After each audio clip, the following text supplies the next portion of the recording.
Gracias a Dios, lo que he aprendido hoy en la acción de gracias es que los que creemos en la palabra de Dios, escuchamos la palabra y lo hacemos de aquel que la habla, es decir, nuestro Señor Jesucristo. Pero no únicamente la escuchamos como hacen otros, sino que además hacemos como se dice en Lucas 11:2. Pero él dijo el contrario: dichosos los que oyen la palabra de Dios y la guardan. Si de verdad creemos y somos discípulos de Cristo, permanecemos en la palabra. La prueba de que nosotros realmente creemos es precisamente que la palabra se puede ver reflejada en las obras. Y es que hay una entrada por donde entra la fe, pero para ello debe de estar abierta la puerta para que pueda entrar. Por eso dice en Colosenses 4:3, orando al mismo tiempo también por nosotros, para que Dios nos abra una puerta para la palabra, a fin de dar a conocer el misterio de Cristo, por el cual también he sido encarcelado. Es necesario que la puerta esté abierta para que se pueda explicar el misterio de Cristo. Lo que bloquea, que es la puerta, es la falta de entendimiento. Es necesario que Dios dé entendimiento para poder abrir el corazón para la palabra, como hizo con Lidia. Por eso dice en Salmos 119:34, dame entendimiento para que guarde tu ley y la cumpla de todo corazón. Así que la puerta por la que habrá que entrar, es decir, la entrada, no es otra que Cristo, ya que tal y como dice Juan 14:6, Jesús le dijo, yo soy el camino y la verdad y la vida. Nadie viene al Padre sino por mí.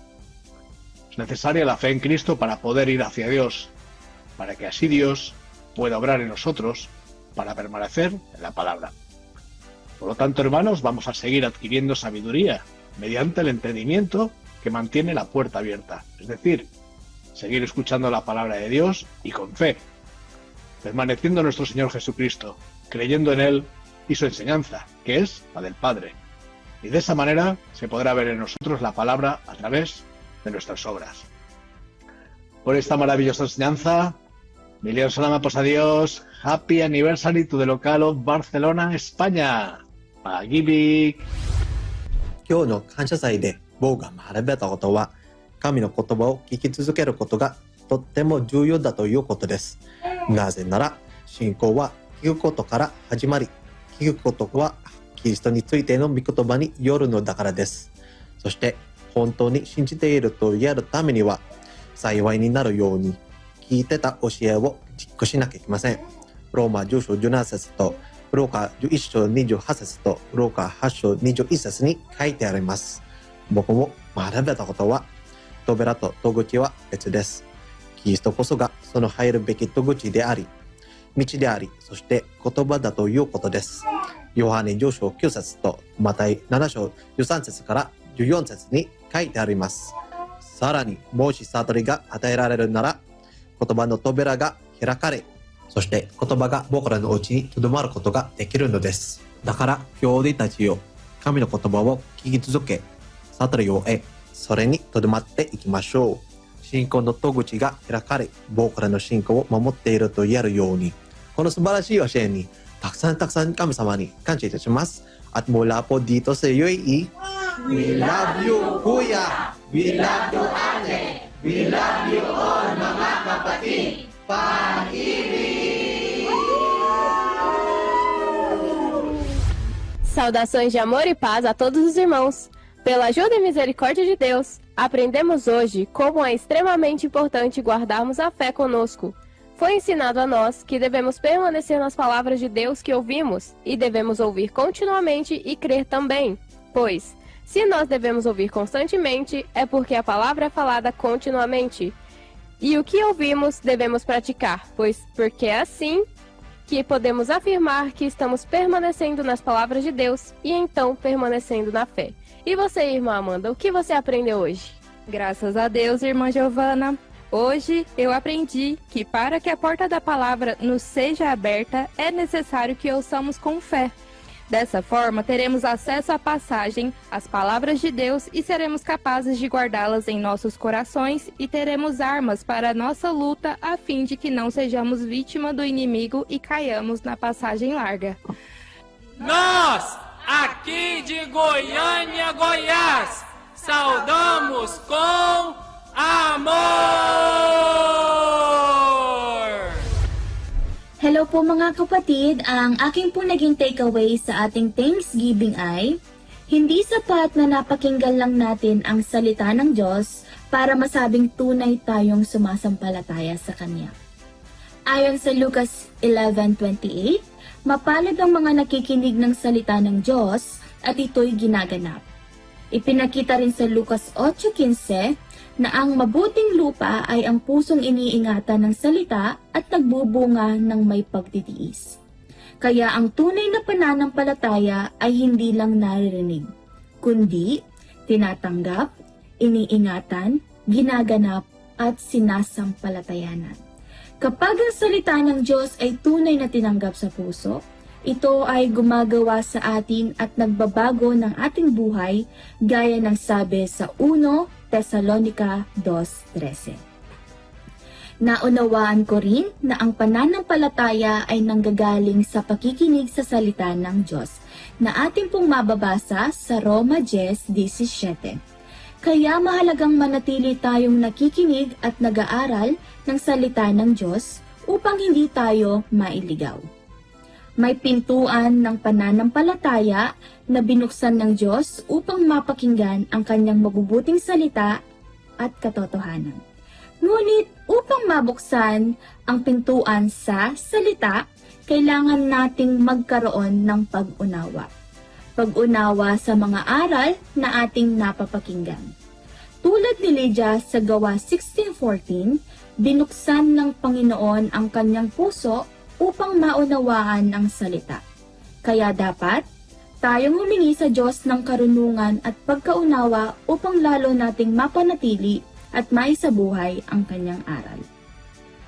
Napakaganda ring paalaala na dapat ang pananampalataya mo na nasa iyo ay ingatan mo sa iyong sarili sa harap ng Diyos.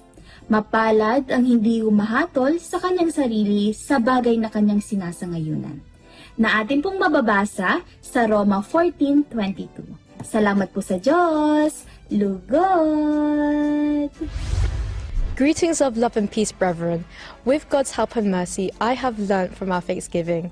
It says in Luke chapter 8 verse 12, "Those by the wayside are they that hear, then cometh the devil and taketh away the words out of their hearts, lest they should believe and be saved." The devil doesn't want us to listen to the words of God. We should remember that faith comes from listening to the word of God. We should not forsake our gatherings, brethren. We should always attend so we could listen to the words of God. How about you, Sister Chloe? Those who are of God listen to the words of God. We should continue in His word. How can we continue in His word? Through continuing to listen to the words of God. How can we say we believe the words of God? It says in Luke chapter 11 verse 28, "But he said, Yea rather, blessed are they that hear the word of God and keep it." We should listen to the word, but also keep the word in our hearts. We can keep the word by practicing and doing the word. So the proof of our belief in the word is how we do the word after listening. What did you learn, Sister Sarah? Yes, Sister Chloe, I have learned in Psalms chapter 119 verse 34, "Give me understanding and I shall keep thy law. Yea, I shall observe it with my whole heart." We should understand the words of God. We are also commanded to enter the narrow doorway of faith. Jesus is the doorway. In John chapter 14 verse 6, Christ is the narrow doorway that we are commanded to go through. Who is the way that leads to life? How about you, Sister Eunice? It says in John chapter 8 verse 47, "There are those who are not of God who do not continue in the word of God." If you are of God, then you will continuously listen to the one sent by God. In John chapter 3 verse 34, "The word of God will continue to be preached." So let us continue to listen so that we remain in it. How about you, Brother Colin? Thanks be to God, Sister Eunice. John 8:47 says, "He that is of God heareth God's words. Ye therefore that hear them not, because ye are not of God." But in Luke 11:28 it says, "But he said, Blessed are they that they hear the word of God and keep it." See also Luke 8:21. Paul said, "We should thank God without ceasing for the truth which worketh in us who believe." Acts 15:7 says that the Gentiles be my mouth and should the word of God and believe. Paul said in Colossians 4:3 that God would open the door of utterance to spread the mystery of Christ, for which I am also bound. For Christ was the word, and also the door that man shall enter in. With God's help and mercy, let us earnestly fight for our faith until the end. From London, UK, a million thanks to God. Peggy Big! Debemos de guardar la semilla que es la palabra de Dios para que no sea quitada por medio del enemigo y para que no seamos engañados.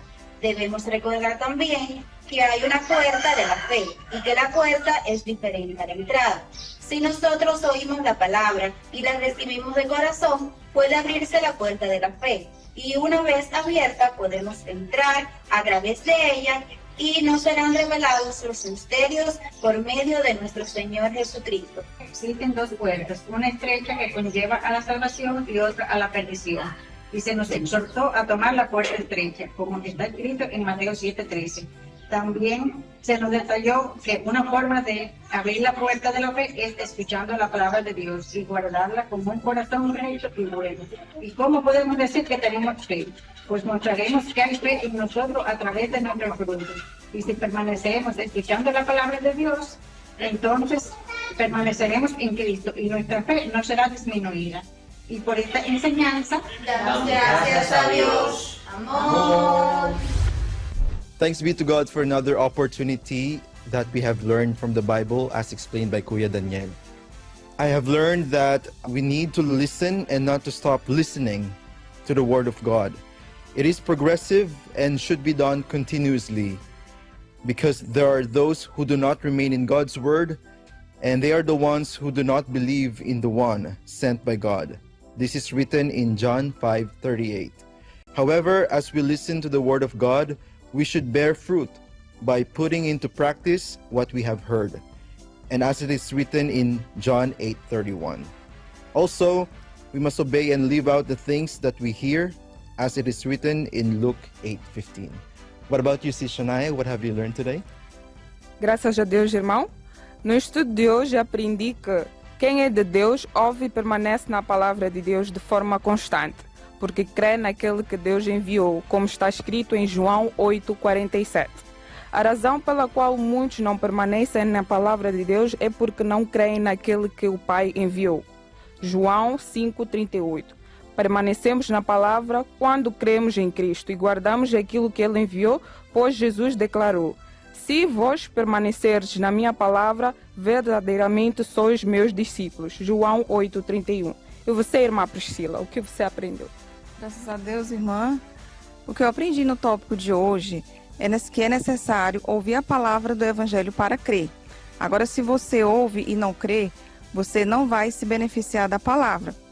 Para afirmar que a palavra opera em nós, devemos praticar o que ouvimos, como fala em Lucas 11:28. Mas ele respondeu: sim, porém, mais bem-aventurado os que ouvem a palavra de Deus e a observam. Graças a Deus, irmãos. De Lisboa a Portugal, 1 milhão de graças a Deus. Pagili!